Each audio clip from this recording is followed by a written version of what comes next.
মহারানী রাজ্যময় সরবরাহ করে গেছে। সৈন্য ছিলাম না মহারানী, আর এই দুশ্চিন্তার বিষয় রাজ্যময় সরবরাহ করে গেছে। মন্ত্রী মশাই, তাহলে আপনি বলছেন লাশের মুখ নড়ছে? জি মহারানী, এক বিন্দু মিথ্যে নয়। খাবারের কসম, মুখ নড়ে, হা করে। চুপ করুন! ডাক্তার সাহেব কোথায়? জি মহারানী। উচ্চতা 5.7 ইঞ্চি, মুখ 36 ইঞ্চি, কোমর 29 ইঞ্চি। থামুন! লাশের মাপ নিতে বলিনি আপনাকে। কি দেখে এসেছেন সেটা বলুন।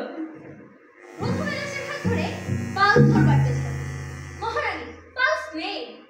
হৃদপিণ্ডের ক্রিয়াটি ভালোভাবে চলছে কিনা দেখবার চেষ্টা করি, সেটিও চলে না। এরপর লাশের পেট জেরাই করে দেখি। কি দুর্গন্ধ! অনেক আগে সেটার পচন ধরেছে। সাধারণত এই ধরনের কেসে আলসার জনিত কারণে হৃদপিণ্ডের ক্রিয়া বন্ধ হয়ে যেতে পারে। আমি নিশ্চিত করে বলতে পারি এই লাশের থামুন! গাল ভরা গপ্প, বুড়ি ভরা ভোজ। কয়েক কথা বেড়েছেন মন্ত্রী মশাইয়ের সাথে? লাশ নড়ে, হা করে, এসব আমাকে বিশ্বাস করতে হবে? বিশ্বাস করুন মহারানী, হলফ করে বলছি, এক বিন্দু মিথ্যে নয়। আমার মনে হয় পেটের গলিত পদার্থ পিণ্ডের উপরকে নিয়ন্ত্রণ করছে, সাথে সাথে স্নায়ুতন্ত্রের দ্বারা মুখ প্রসারিত হচ্ছে। বন্ধ করুন আপনার মিজাল কর! আপনাকে দিয়ে কিচ্ছু হবে না। লেখাপড়া তো করেননি, কোটায় ডাক্তার হয়েছে। নারী ধরতে হাত ধুয়ে বেড়া, যাকে বলে হাতুড়ে ডাক্তার। আমি বিচক্ষণের ডাক্তার, আমার অপরাস্থানে সেখানে আমাদের দেশের মতন কোটা চলে না মহারানী। যদি নড়াচড়া করে তাহলে লাশ হয় কি হবে বলুন? কখনো দেখেছেন লাশ তার কবর ছেড়ে তার আত্মীয় স্বজনের পাশে এসে দাঁড়িয়েছে, হা করে খাবার চেয়েছে? এসব বাজে আলাপ বাদ দিয়ে নিষ্ঠার সাথে কাজ করুন। মনোনিবেশ করুন গভীর চিন্তায়, আবিষ্কার করুন নিত্য নতুন কৌশল। যান এখান থেকে। জি মহারানী। এটা অবশ্যই না। এতদিনের বিদ্যা আমার বৃথা নয়। আমি বিচক্ষণের ডাক্তার। যান এখান থেকে। উজবুক কোথাকার! মিথ্যেটা তুলতে ভৌগোলিক পরিক্রমণ করে। কম্পাসবিহীন অবস্থায় সমুদ্র যাত্রা আরোহী হতে চাই না আমি। মহারানী, রাজ্যময় শোরগোল করে গেছে।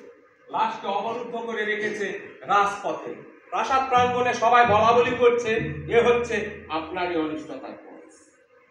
নগরবাসী দিনে ও রাতে সেখানে ভিড় করছে, নানান কথা বলা বলি করছে। রানী শুনে নগরবাসী এই আশ্চর্য মৃত্যুর কারণ জানতে চায় মহারানীর কাছে। নাগরিকের এই দৃষ্টতায় মহারানী কি নিশ্চুপ হয়ে বসে থাকবেন? মন্ত্রী মশাই, আমার রাজ্যের সবচেয়ে বড় হেকিমকে ডাকুন। হয় মৃতের সৎকার করুন, না হয় জীবিত করুন। আর হ্যাঁ, হেকিমকে বলে দিন যদি সে ব্যর্থ হয় তাহলে ওই স্থানে গর্তা দেব। জি মহারানী, আপনার আদেশ শিরোধার্য।